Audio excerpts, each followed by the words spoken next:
Wait, Pteroraptor? That's wild. This hybrid is the perfect combination. The speed and agility of a velociraptor with the soaring capabilities of a pteranodon. Picture this. It's sprinting across the ground one moment, and the next, it's gliding through the air, hunting from above. You'd never know where it's coming from. Its body is sleek and muscular, built for speed, but those elongated wings, they're a game changer. This creature isn't just fast on the ground. It can glide and leap across difficult terrain with ease. It can even soar high enough to ambush prey from above. Just imagine how much of an advantage that gives it, whether it's hunting on the ground or making a surprise attack from the sky. And the vision, it's no joke. With sharp eyesight, the Pteroraptor can spot prey from a great distance, whether it's hiding in the trees or running across the ground. It's got a perfect mix of air and ground hunting instincts, and that's just terrifying. But here's the part that really gets me. It's not just smart, it's tactical. This thing doesn't hunt alone. It's capable of pack hunting, coordinating with others to take down bigger, stronger prey. The teamwork involved is on another level. These creatures communicate. They plan strategies, and they use both ground and air attacks to overwhelm their target. It's like watching an entire team of predators working in sync. On top of that, it's territorial. The Pteroraptor doesn't just roam, it dominates the skies. Its blue-green metallic sheen makes it blend in perfectly with both trees and the sky, which means it could be watching you long before you even notice it. Talk about an unpredictable predator. What's crazy is that it doesn't just focus on hunting. It's always watching, always curious. Whether it's surveying its territory from high ground or figuring out new ways to approach a challenge, the Pteroraptor's intelligence and adaptability make it even more dangerous. It's not just reacting to threats, it's planning for them. I can totally see how it could be a showstopper at Jurassic World, with a multi-terrain exhibit where guests get to see it in action. The Pteroraptor is a true threat on both air and land, and I have to say, it's an absolute game changer. Though it has weaknesses, like needing open spaces for flight and being vulnerable to bigger predators, it's still an unstoppable force in any terrain. This thing is a master at survival. Hold up, Abyssiraptor. That name alone tells me we're talking about some nightmare fuel right here. It's a genetically engineered beast made from a mix of Velociraptor and Mosasaurus. Like, how did this even get out of a lab? This thing can hunt in water and on land, so you can't escape it anywhere. You're telling me that's a combo of deep-sea predators and the most lethal land-based carnivores? That's just insane. I can't even wrap my head around it.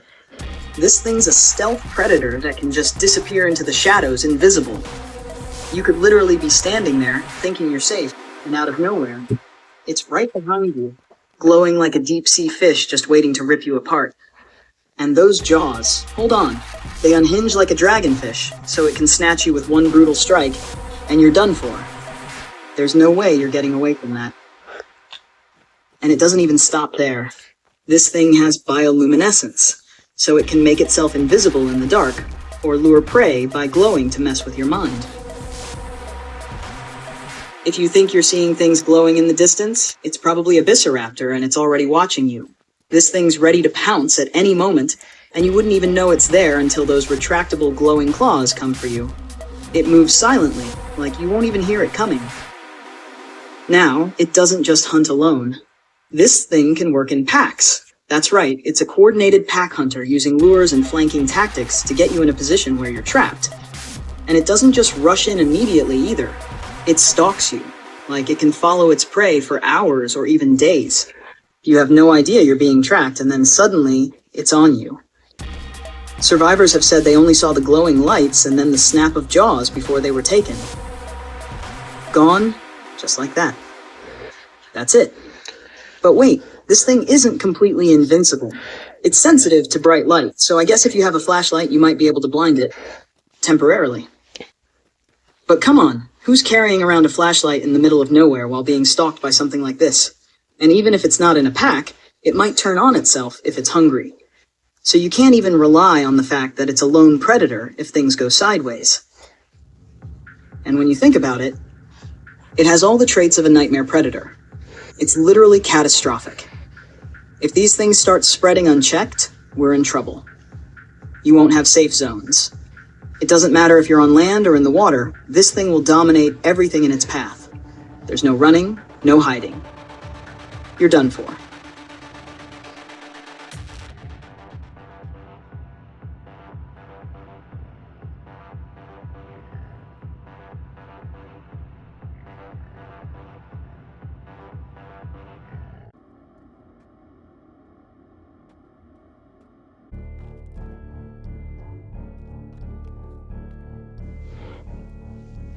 Why does the Therizinosaurus exist in the first place? Seriously, what was the point of combining a herbivorous dinosaur, a giant deer, and a venomous reptile? Just imagine the brainstorming session. Hey, let's take the weirdest pieces of nature and force them together into something that has no business existing. How did the team even justify this hybrid to themselves? What was the goal here? Other than to see what would happen when you take three completely different creatures and smash them together without thinking about the consequences. It makes you wonder, was there a need for this hybrid at all? What's the real purpose of a creature that can't even decide if it's a predator or prey?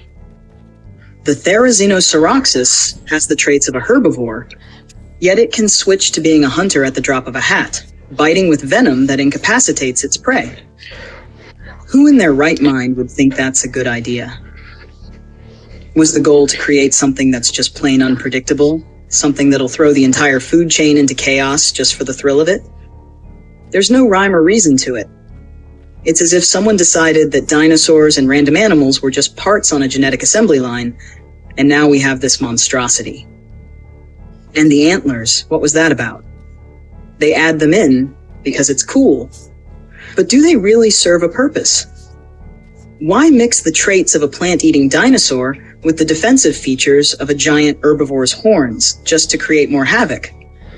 At what point did the scientists stop and think, wait, maybe we shouldn't turn a creature into a walking weapon with venom and horns that could rip through T-Rex armor? What's next? Adding traits of a jellyfish just because it's flashy? This isn't engineering. It's chaos wrapped in science. Then there's the behavior. Why would they combine a creature that can't make up its mind about whether to graze or hunt?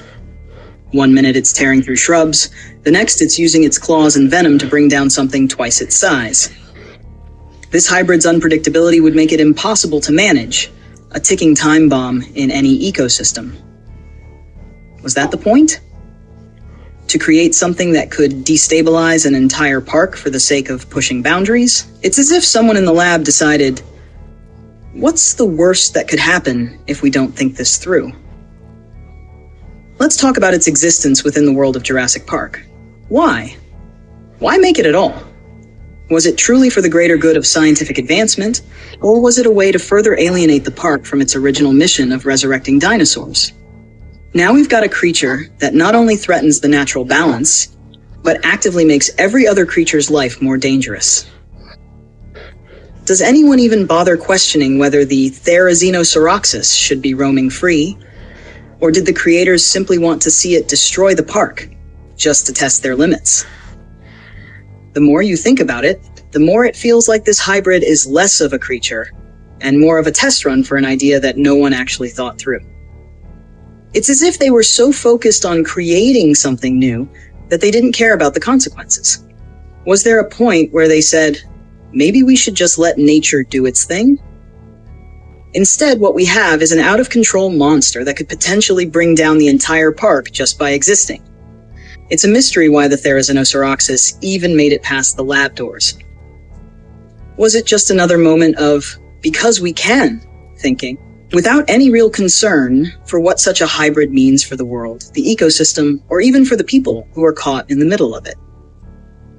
Its existence doesn't seem to serve any purpose, other than proving that the lines between genetic manipulation and chaos are not only blurred, they're obliterated. The question isn't just why this hybrid exists, it's why anyone thought it was a good idea in the first place. And what does that say about the people behind it all? The Therizinosaurus should never have been created. It's a lesson in how ambition, unchecked by reason, can lead to pure havoc.